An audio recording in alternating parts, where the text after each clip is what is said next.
Bagaimana ciri-ciri rumah tangga yang sakinah, mawaddah, warahmah? Kata sakinah itu tampaknya baru muncul di Indonesia saja. Kita kembali kepada ayat Al-Qur'annya. Wa min ayatihi an khalaqalakum min anfusikum azwaja litaskunu ilaiha wa ja'ala bainakum mawaddatan wa rahmah. Inna fi dzalika laayatin liqaumin yatafakkarun.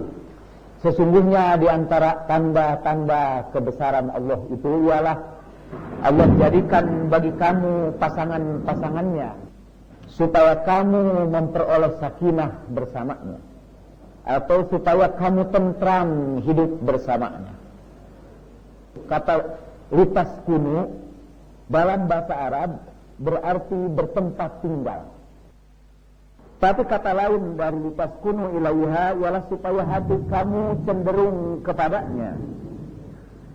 Dan sebetulnya itu ada hubungannya dengan mawaddah warahmah. Wa ja'ala bainakum mawaddatan warahmah. Litas kunu ilaiha supaya istri kamu itu menjadi tempat kembali kamu. Kita menerjemahkan sekarang ini litas kunu ilaiha itu sebagai sakinah, supaya kamu hidup tentram bersamanya. Ketika ibu-ibu mendengar penjelasan Ustaz tentang ayat itu, ibu mendapat penjelasan begini. Rumah tangga yang diharapkan oleh Al-Quran itu ialah rumah tangga yang cirinya satu sakinah, kedua mawaddah, ketiga rahmah. Tapi mari kita kembali lagi kepada ayat Al-Quran itu. Di antara tanda-tanda kebesaran Allah itu ialah Allah jadikan bagi kamu pasangan-pasangan kamu supaya kamu hidup tentram bersamanya, dan Allah jadikan di antara kamu cinta dan kasih sayang. Nah, sekarang apakah setiap kali kita menikah dengan sendirinya pernikahan kita ini sakinah, mawaddah, warahmah? Ini ibu-ibu yang bisa jawab. Apa otomatis kalau kita menikah itu Tuhan menganugerahkan kepada kita ketentraman, cinta dan kasih sayang? Sebenarnya kalau jujur pasti menjawab tidak. Betapa banyaknya orang menikah dan tidak dengan sendirinya mereka menjadi tentram dan tumbuh cinta dan kasih sayang.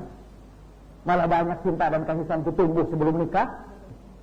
Jadi apa yang dimaksud Allah Subhanahu wa ta'ala dengan kami jadikan bagi kamu pasangan-pasangannya supaya kamu tadi hidup tentram bersama dia, dan Allah jadikan bagi kamu cinta dan kasih sayang? Maksudnya begini, kalau Allah ciptakan kasih sayang pada hati seorang ibu, itu terjadi dengan sendirinya. Artinya seorang ibu itu dengan sendirinya begitu lahir anaknya tumbuh rasa cinta dan kasih sayang kepada anaknya. Tapi seseorang yang menikah tidak begitu menikah langsung tumbuh cinta dan kasih sayang.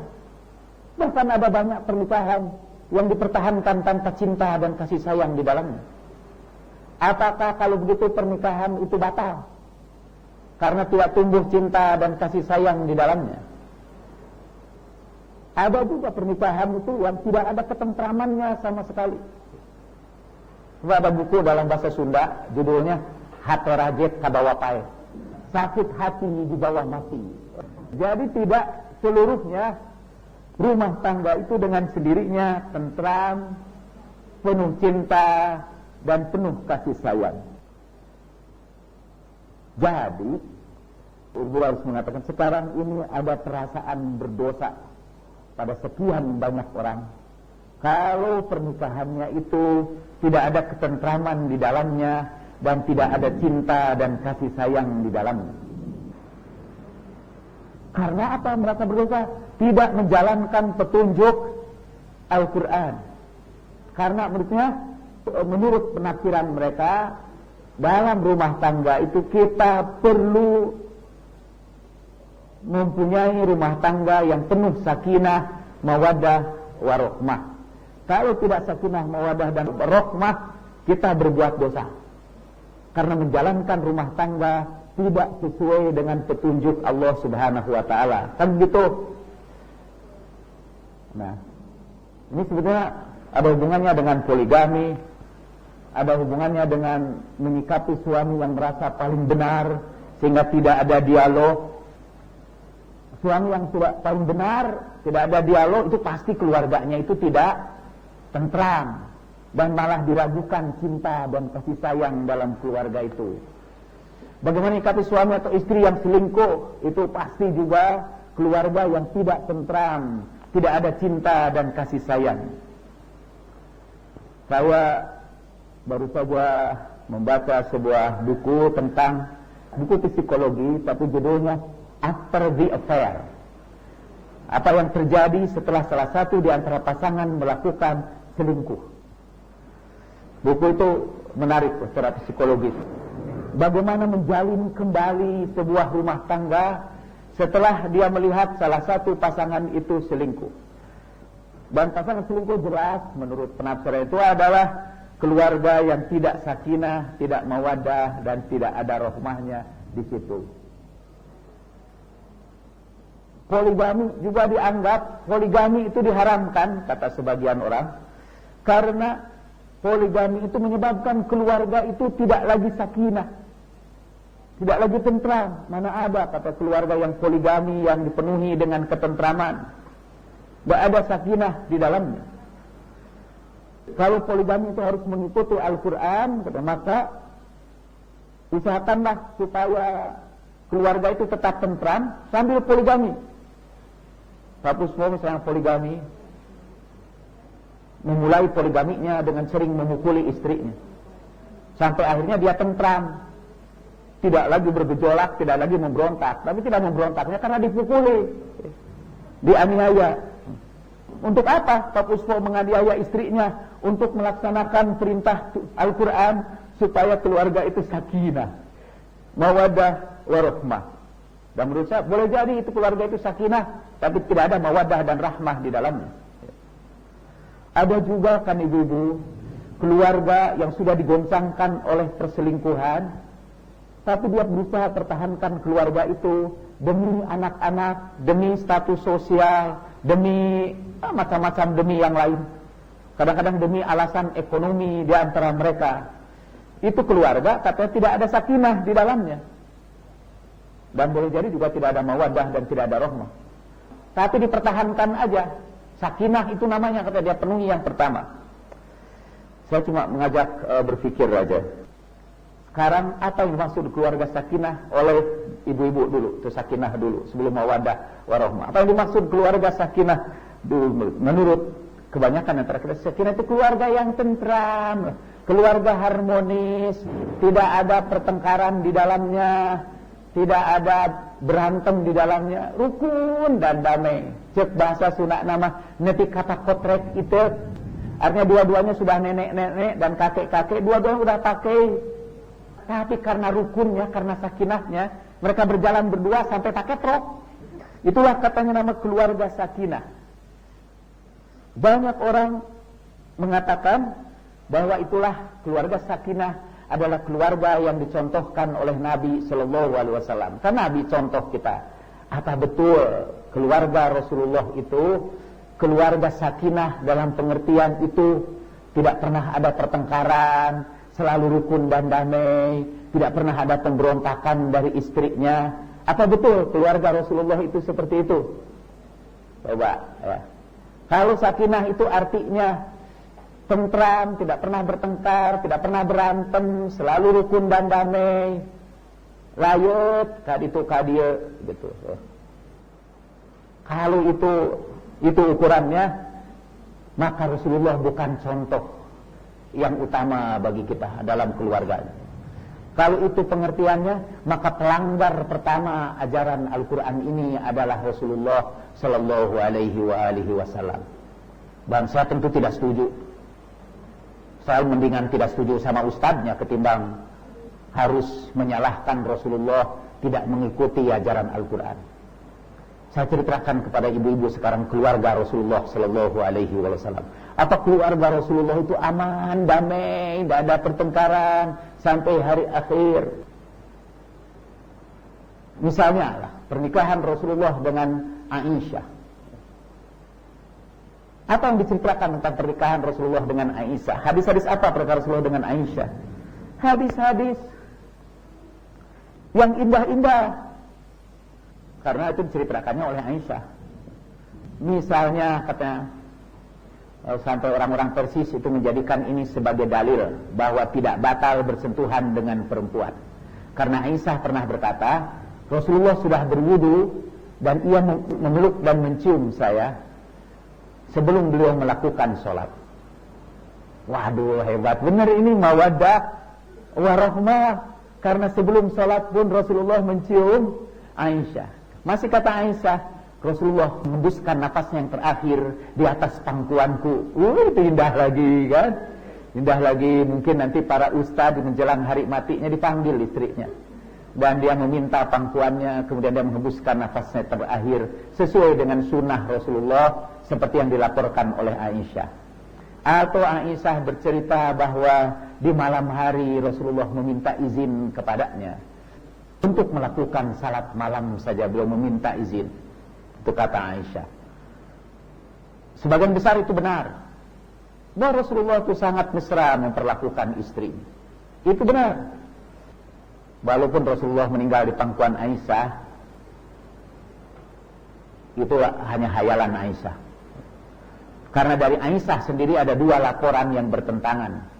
Satu, kata Aisyah, Rasulullah mengembuskan napas yang terakhir pada pangkuannya. Tapi masih kata Aisyah, Rasulullah mengembuskan napasnya yang terakhir pada pangkuan Ali bin Abi Thalib. Dua-duanya dari Aisyah.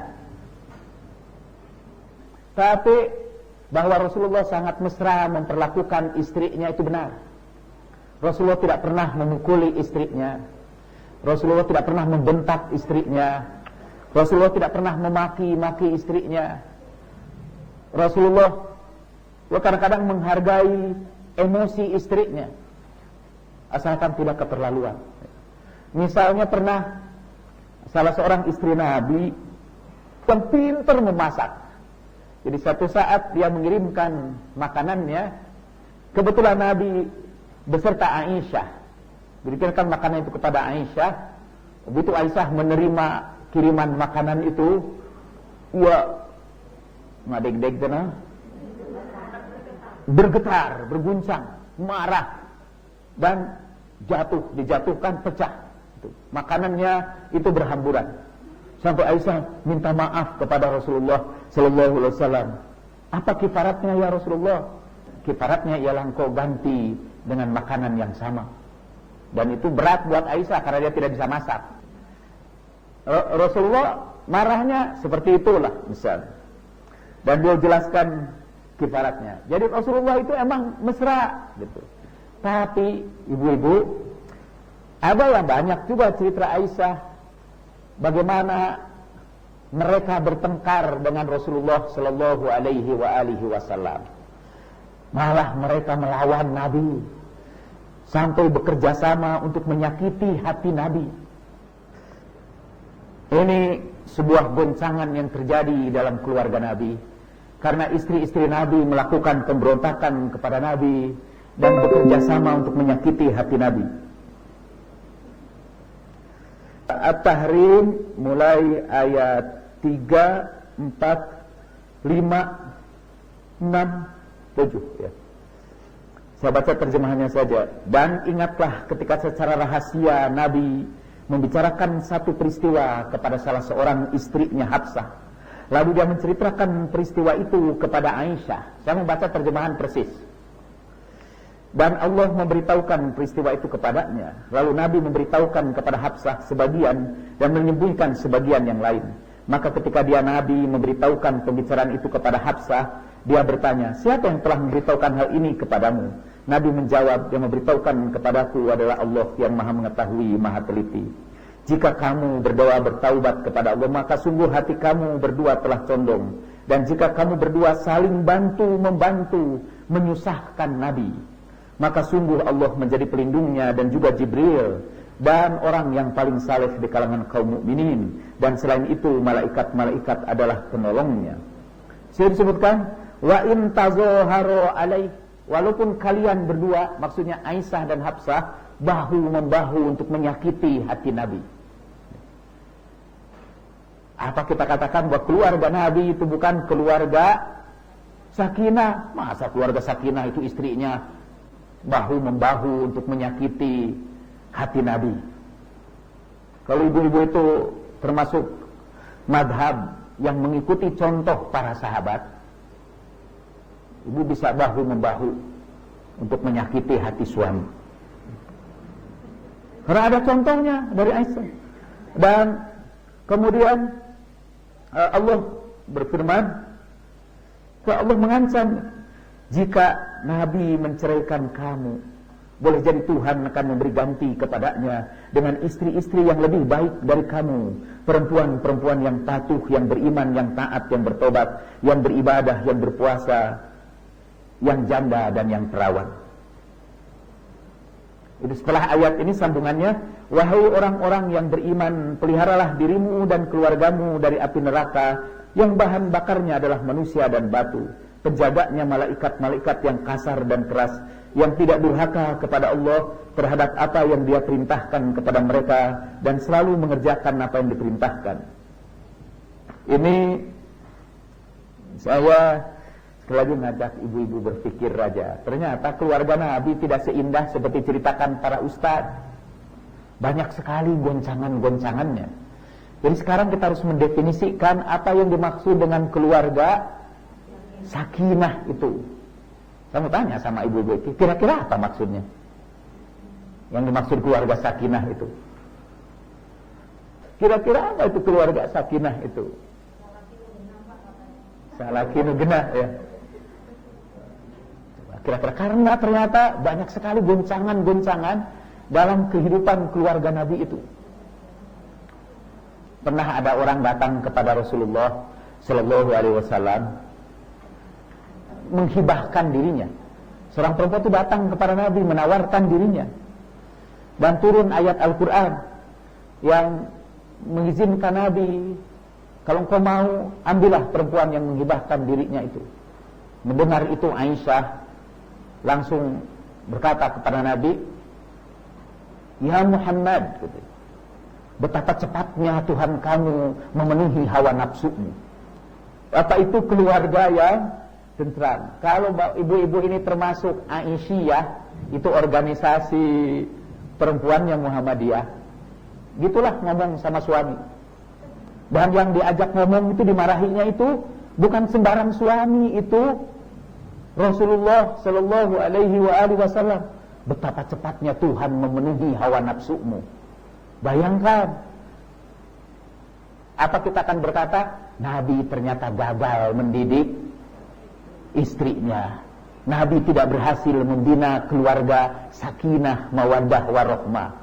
Mengapa Nabi gagal? Karena dia tidak ikut kursus keluarga sakinah, mawaddah, warahmah. Kasihan itu Nabi, karena beliau berjuang sebelum ada kursus-kursus itu. Kumaha Kak Ibu? Peristiwa itu sampai turunnya ayat Al-Quran, yang jadi sebab Al-Quran itu satu saat, emang keluarga Rasul ada keluarga yang poliginis. Karena poligami itu bisa suaminya banyak, bisa juga istrinya banyak. Suami banyak poliandri, dan kalau istri banyak itu poligini. Kedua-duanya disebut poligami. Ya, gami itu artinya pasangan. Jadi yang pasangannya itu banyak. Tapi biasanya secara umum poligami itu yang istrinya banyak. Ibu Musdah Mulia mengatakan bahwa dalam Al-Quran itu ada ayat-ayat yang umum kepada laki-laki, tapi sebetulnya juga berlaku bagi perempuan. Jadi misalnya ayat ya ayyuhalladzina amanu, hei orang-orang yang beriman, kutiba alaikumussyam, diwajibkan atas kamu puasa. Kamunya itu untuk laki-laki. Karena kalau untuk perempuan itu kutiba alaikunna. Tapi kalau di Al-Quran disebut kum, itu termasuk juga perempuan. Nah sekarang kata Ibu Musdah, Mestinya kalau kita berpegang kepada ayat itu, perintah untuk fankihu ma tobalakum masna wa thulatsa wa ruba'a, nikahilah 2, 3 atau 4, itu juga berlaku untuk perempuan. Jadi perempuan itu betul tuh. Perempuan itu pun boleh punya suami lebih dari satu, karena ayat itu walaupun tujukan kepada laki-laki bisa juga berlaku untuk perempuan. Cuma Ibu Musdah kelewat membaca ayat itu. Fankihu ma tobalakum minan nisa'i, maka nikahilah bagi kamu di antara perempuan itu. Allah Subhanahu wa ta'ala lebih pintar dari Ibu Musdah. Maka khusus untuk ayat itu segera ada penegasan bahwa yang harus dinikahi itu minan nisa, tidak termasuk laki-laki. Jadi nggak bisa melakukan poliandri. Oke, tapi balik lagi kepada sakinah itu. Jadi satu saat menurut satu riwayat, setelah selesai salat, Rasulullah singgah di rumah Hafsah. Lalu Hafsah keluar dulu sebentar. Ketika Hafsah keluar, lewatlah Maria Al-Qibtiyah, salah seorang istri Nabi yang menganugerahkan kepada Nabi seorang anak yang bernama Ibrahim. Ketika istri-istri Nabi yang lain selain Khadijah tidak memberikan anak kepadanya, lewatlah Maria Al-Qibtiyah. Nabi memanggilnya, menyuruh masuk. Lalu Hafsah balik lagi. Dia marah melihat ada Maria di situ. Kemudian Hafsah, menurut satu riwayat ini, kata Nabi, mungkin untuk membahagiakan Hafsah, Nabi berkata, saya tidak akan mencampuri Maria lagi. Tapi rupanya Hafsah ini tidak puas. Dia bicara sama Aisyah. Aisyah kemudian bicara sama istri-istri yang lain. Pokoknya mereka menuduh Rasulullah tidak berbuat adil dalam urusan keluarganya. Sampai akhirnya Rasulullah memutuskan menjauhi mereka selama 1 bulan lebih. Ditinggalkan seluruh istrinya, tidak campuri seluruh istrinya. Ribut itu ramai, sampai mertua-mertuanya pada panik. Di antara mertua yang panik adalah Umar bin Khattab. Umar bin Khattab itu ayah Hafsah. Dia berunding dengan Abu Bakar, ayah dari Aisyah, memohon kepada Nabi untuk memaafkan mereka. Itu menurut satu riwayat. Menurut riwayat yang lain, dan saya tampaknya lebih setuju dengan riwayat ini, Nabi singgah di rumah salah seorang istrinya, Zainab, dan ia diberikan minuman semacam madu lah, dan Nabi menikmati minuman itu. Itu kedengaran oleh Aisyah. Jadi Nabi agak lama berada di rumah itu karena minum minuman itu. Sampai Aisyah mendengar itu, dia berunding dengan Hafsah. Nanti kalau Nabi datang, katakan, aduh apa nih, bau maghofir. Maghofir itu sejenis makanan yang kalau dimakan membuat mulut kita bau, semacam jengkol. Kalau Nabi datang, ucapkan, aduh ya Rasulullah, bau maghofir nih. Berunding dengan Hafsah, berunding dengan istri-istri yang lain. Saya tidak tahu berapa istri yang kena manuver politik Aisyah itu, tapi pokoknya jadi ramailah Nabi setiap itu datang. Dan saya ini bau maghofir. Setelah itu Nabi memutuskan untuk mengharamkan maghofir itu. Atau menurut satu riwayat. Tapi terjadilah pemberontakan terhadap Nabi Sallallahu Alaihi Wasallam. Nabi banyak menderita karena ulah istrinya. Sampai di situ disebutkan, sampai turun ayat Al-Quran peringatan dari langit. Kalau sampai turun Al-Quran kan itu tidak sembarang, itu menyakiti hati Nabi ini. Di dalam hidup ini ya, banyak orang yang menyakiti hati kita. Saya baru saja baca buku itu tentang How Can I Forgive You, bagaimana saya dapat memaafkan kamu. Katanya memaafkan hanya bisa kita lakukan kalau luka yang kita derita itu sangat mendalam. Kalau lukanya enteng, kita tidak perlu memaafkan. Setiap hari kan ada saja orang yang menyakiti hati kita. Mobil kita tiba-tiba kesenggol dia itu. Itu lukanya tidak terlalu mendalam. Atau kita kadang-kadang berantem juga kan, suami istri itu berantem juga, tapi berantemnya tidak terlalu mendalam. Tapi kalau ibu menemukan suami selingkuh, hati ibu terkoyak dan lukanya pasti mendalam. Pada saat seperti itulah diperlukan memaafkan. Memaafkan hanya terjadi kalau lukanya sangat mendalam. Dan tampaknya luka yang diderita Nabi itu sangat mendalam. Sehingga turun ayat Al-Quran memberikan peringatan kepada kedua istri Nabi yang bahu-membahu untuk menyakiti hati Nabi. Nanti pengajian kita dianggap menjelek-jelekan sahabat, jelekan istri Nabi. Nanti ibu-ibu Aisyah akan memprotes pengajian Fatimiyah ini. Dan kemudian mereka membuat pengajian lagi tentang dosa-dosa Sayyidah Fatimah dalam menyakiti hati Nabi. Boleh aja kita tantang. Kalau ada satu perbuatan Sayyidah Fatimah yang menyakiti hati Nabi, go ahead, saya bayar 100 juta untuk bisa membuktikan itu. Tapi kalau saya harus dituntut sekarang untuk setiap perbuatan Aisyah yang menyakiti hati Nabi, saya dibayar 100 juta, insya Allah saya akan memperoleh paling sedikit 1 miliar. 10 saja kali 100 juta itu berarti 1 miliar. Nah, cerita ini hanya ingin menunjukkan kepada ibu-ibu bahwa ternyata keluarga Nabi tidak setentram seperti yang kita duga. Nah, mungkin kita bertanya, how come? Kenapa bisa begitu? Kenapa keluarga Nabi tidak menjadi contoh dari keluarga yang sakinah, mawaddah, warohmah? Itu pertanyaan saya, dan saya minta ibu-ibu memberikan komentar. Silakan. Para feminis boleh memberikan komentar. Juga dalam Al-Quran itu ternyata ada juga contoh selain Rasulullah juga yang keluarganya itu tidak sakinah itu. Misalnya Nabi Lut, Nabi Nuh, ya di situ disebutkan Allah berikan perumpamaan tentang 2 orang perempuan, masih dalam surat At-Tahrim.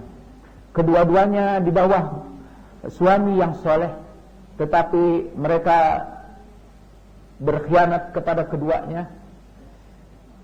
Kedua perempuan itu, satu istri Nabi Nuh dan satu lagi istri Nabi Lut. Ya, masih dalam surat 66 untuk mengajari Aisyah dan Hafsah itu sampai Allah berfirman, daraballahu mathalan lil ladzina kafaru imra'ata nuhin wa imra'ata lut kanata tahta 'abdayn min 'ibadina as-salihin fakhanatahuma falam yughniya anhuma min Allahi syai'a wa qila dukhulan nar ma'ad dakhilin. Allah buat perumpamaan bagi orang-orang kafir. Istri Nuh dan istri Lut, keduanya berada dalam naungan hamba di antara hamba-hamba kami, solihain bukan solihin, yang soleh.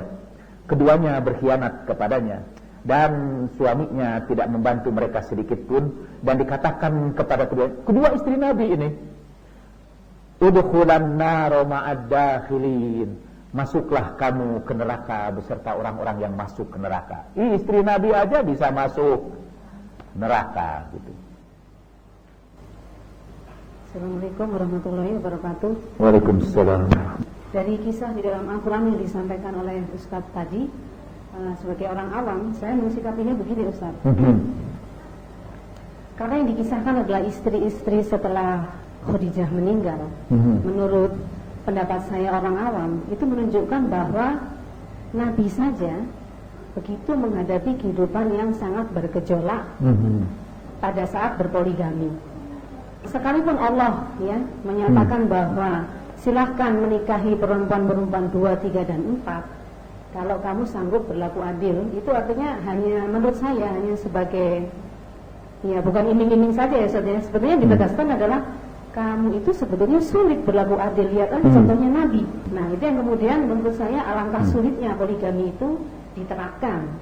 Karena terbukti kan Rasulullah sendiri bahu membahu itu gagal. Justru sebetulnya potret keberhasilan rumah tangga sakinah untuk Rasulullah itu tercermin pada Khadijah. Karena di situ tidak ada bahu membahu dan monogami beliau dengan Khadijah. Pada saat beliau memiliki Khadijah, tidak ada wanita lain di sana. Nah, begitu. Yang pertama, terus yang kedua, saya memang juga tertarik untuk mengomentari Nabi Lut dan Nabi Nuh. Ya, itu sekalipun memiliki istri-istri yang bukan saja membangkang, tapi kafir ya. Nabi tersebut tidak menceraikan istrinya. Sementara laki-laki sekarang, sebutlah kasus-kasus yang muncul, misalkan Bambang atau apa, dengan gampang dia menceraikan istrinya, padahal istrinya belum tentu kafir. Nah, maksud saya perlu juga dicermati bahwa sebetulnya banyak hal-hal yang mungkin perspektifnya berbeda antara poligami itu sendiri, yang kemudian bisa kita lihat secara langsung berdasarkan kisah-kisah Al-Quran yang disampaikan oleh Ustaz. Kalau Nabi saja begitu susah berpoligami, bagaimana kita yang awam ini? Nah, itu pendapat saya, Ustaz yang awam ini. Demikian. Terima kasih. Wassalamualaikum warahmatullahi wabarakatuh. Pertama, kalau kita artikan bahwa Nabi gagal dalam menjalankan perintah poligami, kita menganggap Nabi tidak maksum. Atau paling tidak, kelirulah orang yang mengatakan bahwa akhlak Nabi adalah Al-Quran, bahwa apa yang dilakukan oleh Nabi adalah sesuatu yang dianjurkan di dalam Al-Quran atau diperintahkan Al-Quran. Ternyata Nabi gagal melaksanakan perintah Tuhan di dalam Al-Quran. Itu saya bisa tersinggung ini. Kalau dilaporkan sama Sayyid Ali Khamenei, bisa diterbitkan surat SK hukuman mati bagi Nina, karena dia menganggap Rasulullah gagal dalam menjalankan perintah Al-Quran. Itu satu. Dan saya jelas tidak setuju. Boleh aja tapi orang berpendapat begitu. Kalau katakanlah Tuhan memberikan contoh ini, bahwa poligami itu sebetulnya sih, ini pendapat Ibu Musdah. Ibu Musdah mulia. Poligami itu sebetulnya sih pada hakikatnya diharamkan. Walaupun diperintahkan, tapi terlalu sulit untuk dijalankan. Hatta Nabi pun sebetulnya tidak sanggup menjalankannya. Jadi kalau begitu apa perintah itu? Perintah Tuhan itu. Tuhan itu main-main aja memerintahkan sesuatu yang tidak bisa dijalankan. Tuhan memerintahkan sesuatu yang sulit dijalankan. Itu bertentangan dengan dua prinsip agama Islam. Prinsip pertama ialah Tuhan tidak pernah memerintahkan sesuatu di luar kemampuan manusia. La yukallifullahu nafsan illa wus'aha. La yukallifullahu nafsan illa wus'aha. Yang kedua, yuridullahu bikumul yusra wa la yuridu bikumul usra. Tuhan itu menghendaki kemudahan bagimu. Tuhan tidak menghendaki kesulitan. Yang menghendaki kesulitan para ustaz itu. Tuhan itu tidak. Tuhan menginginkan agamanya itu mudah. Bahkan di dalam surat Haji ayat terakhir, Tuhan tidak menjadikan agama itu satu kesulitan bagimu. Kalau perintah poligami itu adalah perintah yang sulit dijalankan, sampai Nabi pun gagal menjalankannya, Tuhan sendiri melanggar firman-Nya, yaitu bahwa ia la yukallifullahu nafsan illa wus'aha. Dia tidak membebani orang lebih dari kemampuannya. Tuhan tidak pernah memberikan perintah di luar kemampuan manusia memikulnya. Yang kedua, yuridullahu bikumul yusra wa la yuridu bikumul usra. Ini hanya tambahan kecil saja. Dalam Al-Quran disebutkan bahwa sesungguhnya harta dan keluarga kamu itu bisa menjadi fitnah bagimu, bisa menjadi cobaan bagimu. Kalau yang dimaksud keluarga sakinah, mawadah dan rahmah itu adalah keluarga yang tentram, damai, tidak pernah ada gejolak yang besar. Saya pikir semua keluarga pasti ada gejolak kan? Pasti itu prinsip lah kehidupan. Kalau ada benar keluarga itu tidak pernah ada gejolak apapun, yang kecil apapun tidak ada. Satu, kalau itu pun ada, kayaknya itu keluarga di antara robot lah, yang semuanya pre-program sebelumnya.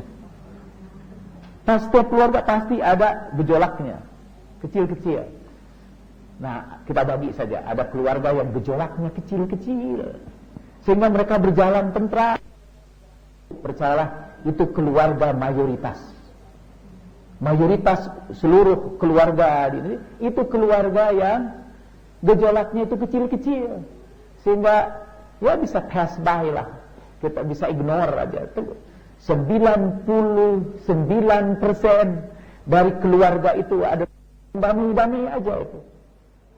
Dan seluruh keluarga pun memperoleh goncangan-goncangan itu tidak dalam seluruh kehidupan keluarga itu. Mungkin pada momen-momen tertentu saja kan, karena kebanyakan kehidupan keluarga itu berjalan tanpa gejolak. Cuma sekelompok kecil lah yang sejak permulaan sampai akhir bergejolak terus. Itu yang kita sebut keluarga Haterajet Kabawapai. Ada sejak 2 atau 3 hari sudah perkawinan, udah bertengkar, terus bertengkar. Keluarga itu hanya dipertahankan tadi demi segala macam, demi itu. Demi status sosial, demi anak-anak, demi hubungan keluarga, demi kepentingan politik, dan banyak itu keluarga seperti itu yang dipertahankan. Jadi sekali lagi, keluarga dengan gejolak yang besar itu hanya menyangkut sebagian kecil saja dari keluarga. Kebanyakan keluarga berlangsung tanpa gejolak besar. Itu satu. Yang kedua, dalam satu keluarga yang menghadapi gejolak besar pun, gejolak besar itu terjadi mungkin hanya dalam beberapa tahun saja mungkin. Dan dalam seluruh kehidupan keluarganya umumnya damai-damai aja, sakinah aja. Nah, kalau sakinah itu seperti itu, maka yang paling kasihan emang Nabi. Ternyata mayoritas umat manusia itu sakinah. Mayoritas umat manusia itu tentrem-tentrem aja itu keluarganya, tidak pernah menghadapi gejolak-gejolak besar. Nah, saya sekarang berpikir lain, kenapa orang-orang saleh itu menghadapi gejolak-gejolak yang besar? Tuhan ingin menegaskan bahwa ujian yang paling berat bagi orang-orang saleh berasal dari keluarganya, berasal dari lingkungannya yang paling dekat. Assalamualaikum warahmatullahi wabarakatuh. Tambah banyak masukan. Di sini saya ingin beri masukan, ingin menjawab pertanyaan kita tentang apa yang kamu bayangkan tentang sakinah mawaddah warahmah. Karena di sini belum menikah, jadi saya juga hanya berimajinasi saja. Saya ngobrol sama ibu-ibu, apa sih sakinah tuh ya udah nikah gimana gitu. Tapi yang saya bayangkan, nanti kalau sudah menikah pasti sakinah mawaddah warahmah itu misalnya tadi suaminya jadi imam gitu kayak di sinetron atau tengah malam ngajak tahajud, ngajak puasa yang ritual-ritualnya, kemudian bertanggung jawab, bisa menafkahi anak dan istrinya. Kalau misalnya kita ada pertanyaan yang susah-susah bisa jawab, jadi lebih pintar dari kita. Jadi dia yang dibayangin dia bisa jadi problem solving istrinya. Ya itu sederhananya saya. Nah, makanya saya juga tidak tahu ibu-ibu yang sudah menikah definisinya seperti apa. Nggak cocok. Tapi memang di lapangan banyak sekali informasi dari ibu-ibu bahwa kok tidak sama dengan yang dibayangkan. Makanya saya juga tertarik untuk ikut pengajian ini, Ustaz. Biar tahu. Terima kasih. Assalamualaikum warahmatullahi wabarakatuh. Itu namanya keluarga sakinah, nikahi aja santri. Santrinya yang pinter lah, supaya bisa dijadikan tempat bertanya. Lalu juga bisa memberi nafkah yang lebih dari memadai sih kepada kita. Insya Allah rada sulit mendapatkan seperti itu. Karena kita harus menyadari bahwa suami itu adalah manusia biasa. Katakanlah kita memilih yang bisa memberikan nafkah yang memadai. Tapi untuk bisa memberi nafkah yang memadai, dia akan memiliki banyak kesibukan. Dan karena dia sibuk, akhirnya dia tidak sempat menjadi imam jemaah bagi keluarganya. Lalu juga dia tidak sempat berkumpul dengan anak istrinya karena kesibukannya. Kalau begitu carilah yang tidak sibuk, yang menganggur.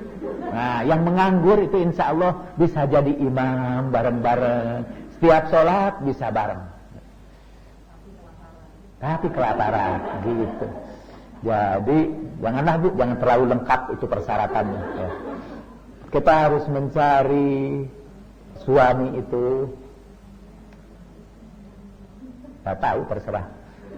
Setiap orang memang daydreaming lah, mimpi-mimpi yang indah sih, dan mimpinya di siang hari bolong lagi.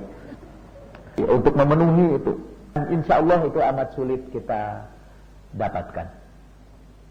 Nah sekarang itu kan, apa yang mengganggu ketentraman itu, misalnya ketentraman satu tadi itu, kalau sudah ada salah satu pasangan selingkuh atau melakukan poligami, pasti hancurlah itu ketentraman keluarga itu. Tapi ketentraman juga bisa hancur bukan karena itu saja, karena situasi ekonomi yang berat itu bisa mengganggu ketentraman. Suaminya tiba-tiba misalnya di PHK, pulang ke rumah dia bisa bertengkar dengan istrinya hampir setiap hari, jadi anggap tidak bertanggung jawab. Atau tiba-tiba ketentraman kita juga tergoncang satu saat. Di sini ada ibu teladan itu, Ibu Eis.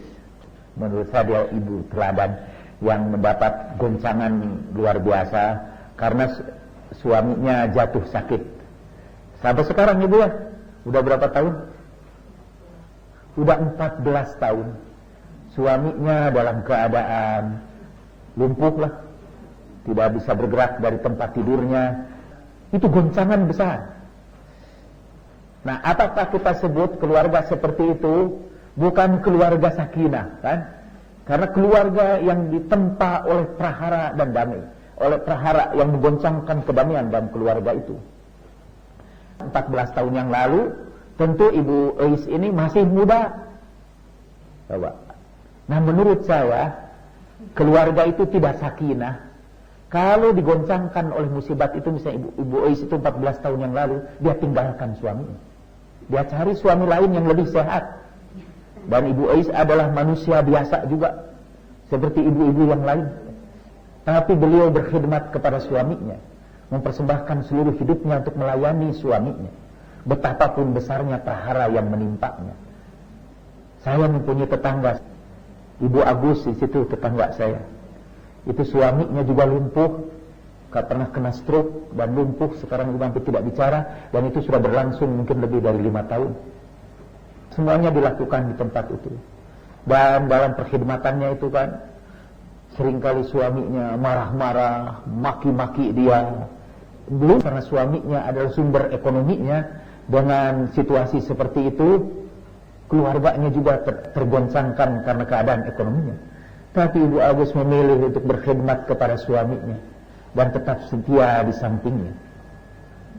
Nah, menurut saya keluarga sakinah adalah keluarga yang digoncang oleh berbagai cobaan, tapi dia masih tetap bertahan. Dia resilience, itu namanya di dalam istilah psikologi. Dia memiliki resilience factor ya. Keluarga yang resilience itu. Jadi keluarga yang sakinah bukanlah keluarga yang tanpa goncangan, karena goncangan adalah bagian dari kehidupan. Laqad khalaqnal insana fi kabad. Saya malah menganggap poligami ini adalah amal soleh yang besar, karena goncangannya berat. Untuk mempertahankan keluarga dan suasana poligami, orang harus mengalami goncangan yang sangat berat.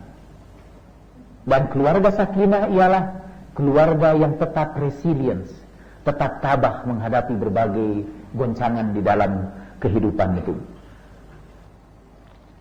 Atau dengan kata lain mungkin keluarga sakinah adalah keluarga yang tetap patuh kepada perintah Tuhan, apapun goncangan yang terjadi dalam keluarga itu.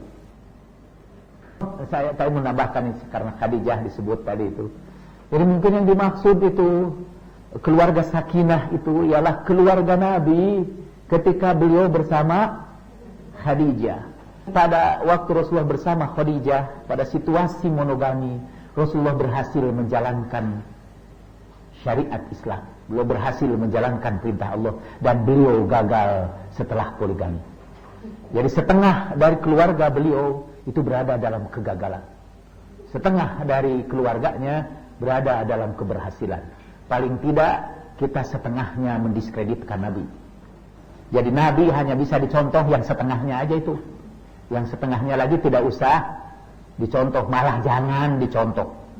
Yang setengahnya lagi. Ya Rasulullah, maafkan kami. Bahwa demi ambisi dan kepentingan kami, tidak jarang kami harus mendiskreditkan Engkau. Harus kami jatuhkan kemuliaan-Mu demi untuk mempertahankan ambisi-ambisi dan keinginan-keinginan kami. Jadi bahwa poligami itu sulit dilakukan. Sulit untuk melakukan poligami itu. Tetapi bahwa orang bisa melakukannya, ya. Dan bahwa Allah itu memerintahkan itu berdasarkan kemampuan orang. Sebagaimana juga perintah haji. Haji itu hanya dibebankan kepada orang yang manistata'a ilaihi sabila. Ada di antara orang itu yang bisa haji. Ada juga di antara orang itu yang memenuhi persyaratan untuk melakukan poligami. Dan saya sebutkan bahwa pada umumnya keluarga itu hidup damai aja. Dan umumnya keluarga Islam itu monogam. Cuma sekelompok kecil yang melakukan poligami. Dan menurut saya, kita tidak boleh membuat generalisasi. Lelaki itu memang begitu, kalau dia tertarik kemudian dia memilih untuk hanya karena istrinya membangkang sekali dua kali, dia langsung memilih poligami. Kita harus batasi, semua lelaki emang begitu, itu harus dihapus. Cuma sekelompok kecil laki-laki. Nah, kalau pada umumnya itu artinya sebagian besar. Apa betul sebagian besar laki-laki begitu? Sekarang kita lihat data yang poligam aja, tidak usah disurvei. Coba di sini nih, di ibu-ibu di sini nih, siapa yang poligam suaminya? Ini aja gitu. Dan pergi keluar, tanpa harus data pun kita tahu. Itu lebih jelas daripada matahari di siang hari bolong. Cahaya matahari siang hari bolong itu jelas sekali bahwa kebanyakan di antara kita itu monogam. Betul nggak bahwa kebanyakan di antara kita ini monogam? Keluarga kita ini monogami. Kalau menolak itu keterlaluan. Dia berbohong. Kita sedang berbicara tentang poligami. Pembicaraan tentang selingkuh itu masalah yang lain. Kita bicara tentang poligami. Saya bicara tentang data poligami. Karena data selingkuh saya tidak punya. Saya tidak punya. Tadi itu kami sebutkan hanya karena istri sekali dua kali membangkang, dia langsung memilih poligami. Sekali lagi bukan memilih selingkuh, memilih poligami. Nah, menurut saya lelaki seperti itu jumlahnya kecil. Lalu kata ibu, tapi pada umumnya enggak. Itu kontradiksio interminis. Kalau kecil itu bukan pada umumnya. Dari mana datanya? Karena tidak ada data. Oh, jelas sekali datanya ini.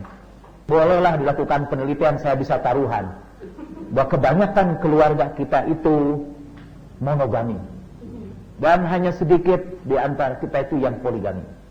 Yang kedua pun, kebanyakan dari perjalanan keluarga itu dalam situasi monogami. Hanya pada momen-momen tertentu terjadi poligami. Itu kebanyakan yang melakukan poligami. Nah, sekarang apa statistiknya ada? Oh, ada satunya. Tidak pernah ada orang begitu kawin langsung poligami. Pernah ada langsung dinikahkan dua-duanya sekaligus. Hampir tidak pernah, mungkin ada, dan pasti jadi berita itu kalau ada. Dan sepanjang hidup Ibu Nina pasti itu baru mendengar satu kali aja. Betul. Artinya itu termasuk yang langka. Dan kita tidak boleh membuat generalisasi dari sesuatu yang langka. Penyebab depresi dari kebanyakan perempuan ialah kecenderungan untuk mengucapkan semua atau pada umumnya. Lelaki memang begitu ya. Tanpa data-data yang cukup jelas ya. Itu mendistorsi pikiran kita. Saya mengakui bahwa itu sulit emang. Dan tidak boleh digampangkan poligami itu. Diperlukan beberapa persyaratan-persyaratan supaya jangan setiap orang dengan tak semena-mena melakukan poligami. Itu saya setuju banget, setuju. Dan perintah poligami itu juga tidak untuk semua orang. Boleh kita generalisir pada semua orang. Hanya untuk orang-orang yang punya kemampuan untuk itu. Kalau yang dimaksud keluarga sakinah itu tetap bertahan dalam menghadapi goncangan, kayaknya saya harus mendefinisikan apa yang saya maksud dengan bertahan. Yang saya maksud bertahan ialah tetap setia, tetap patuh kepada ajaran agama, apapun goncangan yang terjadi. Kalau goncangan itu memerlukan perceraian, maka dia lakukan perceraian ini sesuai dengan ajaran agama. Kalau goncangan itu memerlukan perpisahan, perpisahannya itu pun didasarkan kepada ajaran agama. Karena tidak semua masalah tentu diselesaikan dengan bercerai, udah jelas. Dan tidak semua masalah bisa diselesaikan dengan terus bertahan menjalankan pernikahan itu. Di zaman Nabi, ada seorang perempuan mengadu kepada Nabi, "Ya Rasulullah, saya tidak bisa berkhidmat kepada suami saya karena suami saya itu badannya bau. Jadi saya tidak tahan menghadapi dia." Kata Rasulullah, "Kamu boleh menceraikan dirimu dengan mengembalikan mas kawin kepadanya." Itu yang disebut khulu di dalam ilmu fikih. Khulu ialah perempuan yang menceraikan dirinya karena tidak sanggup menghadapi persoalan rumah tangga. Goncangannya apa? Bau keringat. Itu bau keringat itu padahal sebetulnya di zaman itu sih belum ada deodoran kayaknya. Sekarang janganlah mencontoh hadis itu. Kita ceraikan suami hanya karena bau badan, karena pemecahannya sekarang ada, yaitu deodoran. Pemecahan itu bisa berubah-ubah setiap zaman. Tapi prinsip yang berlakunya ialah bahwa seorang istri boleh memilih perceraian. Dan itu tetap berlaku dalam koridor keluarga sakinah itu. Misal si istri itu memilih dari keluarga yang tidak sakinah kepada keluarga yang sakinah yang baru. Dan keluarga sakinah itu apa ukurannya? Bertahan dalam mematuhi ajaran Allah Subhanahu wa ta'ala. Seorang istri yang dipoligami itu udah jelas sakit hati. Hatinya luar biasa dan akan muncul keinginan untuk membalas dendam. Salah satu cara membalas dendam ialah berbuat selingkuh. Kalau dia bisa berbuat begitu, kenapa saya tidak? Dia berbuat selingkuh.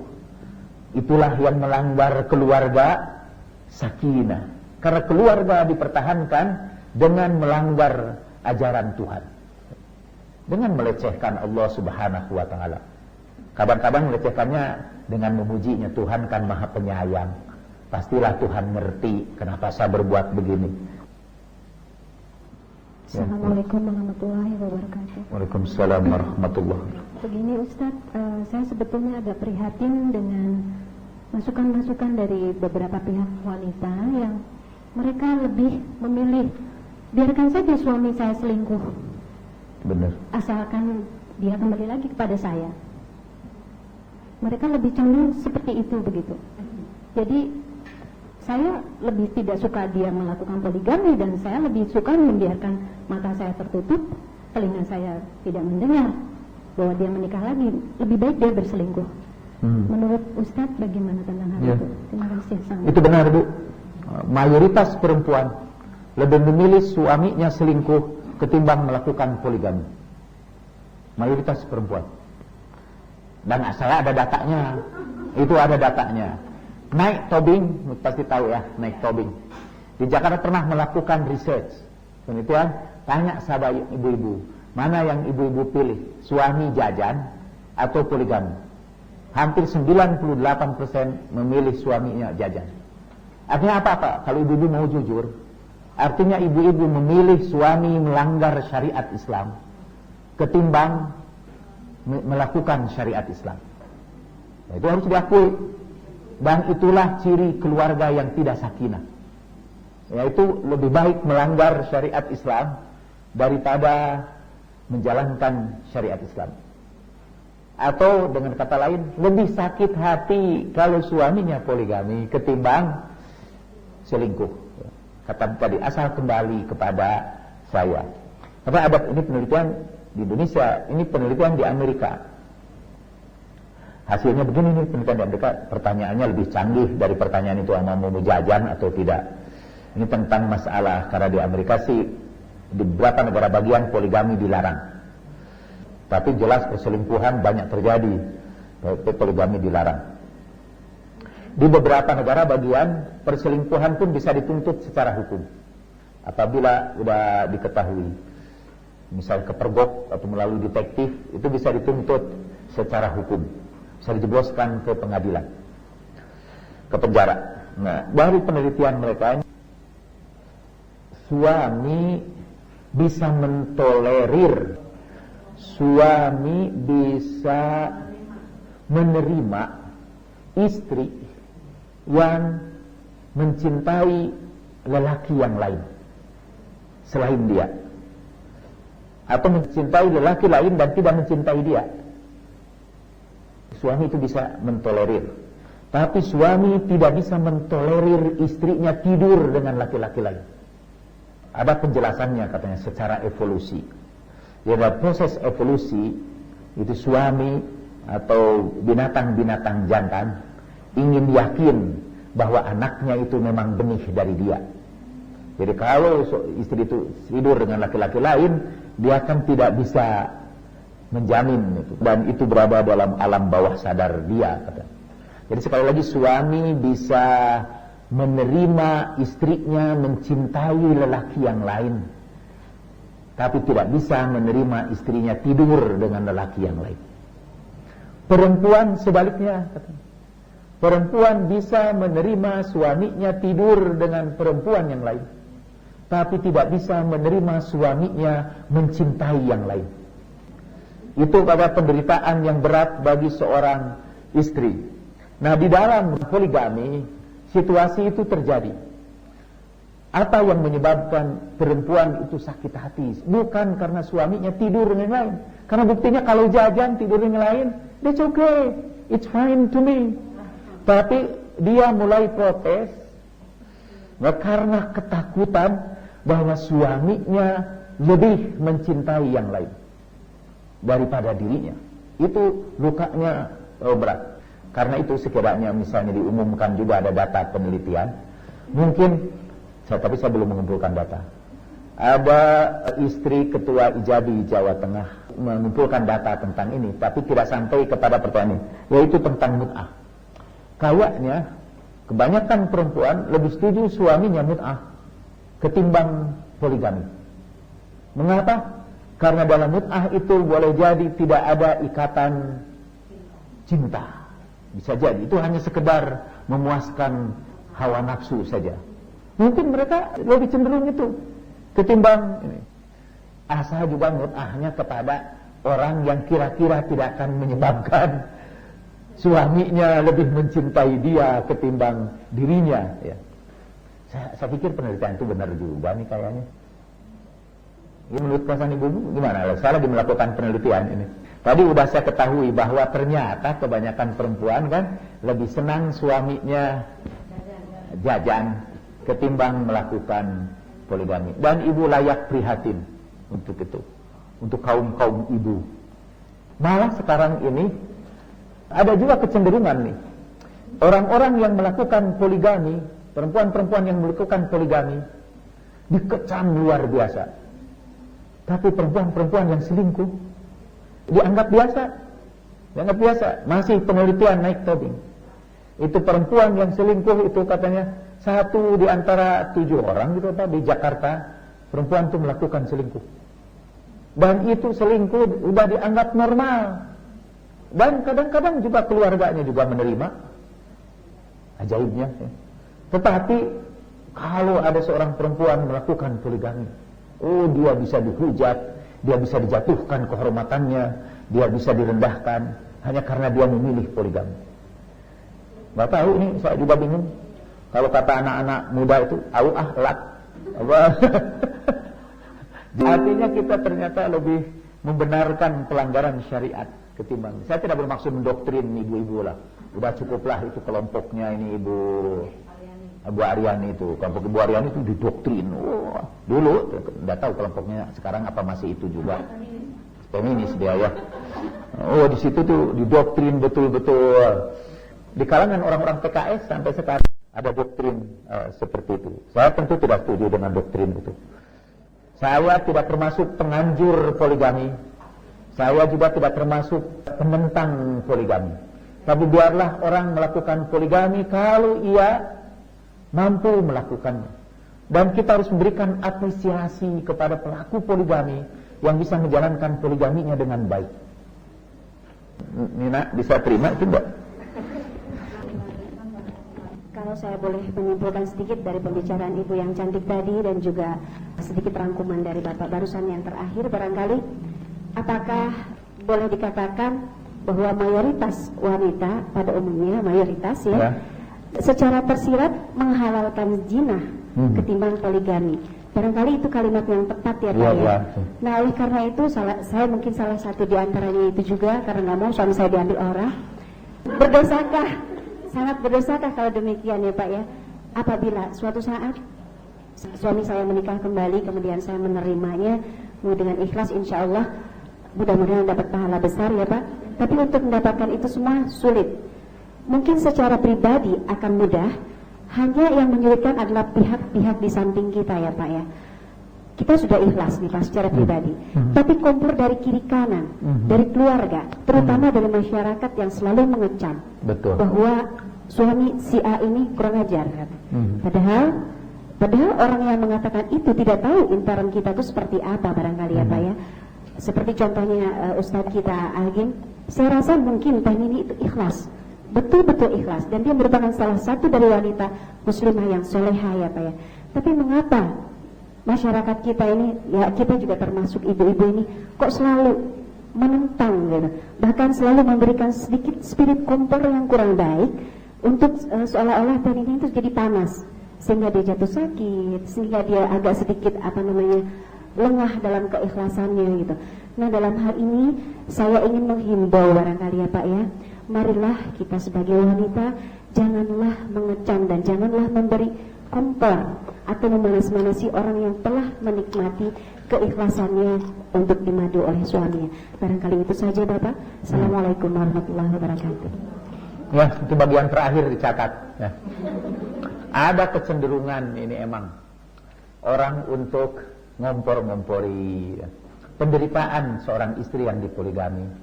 Seringkali udah jelas itu perempuan yang dipoligami itu menderita, baik istri pertama pun istri kedua.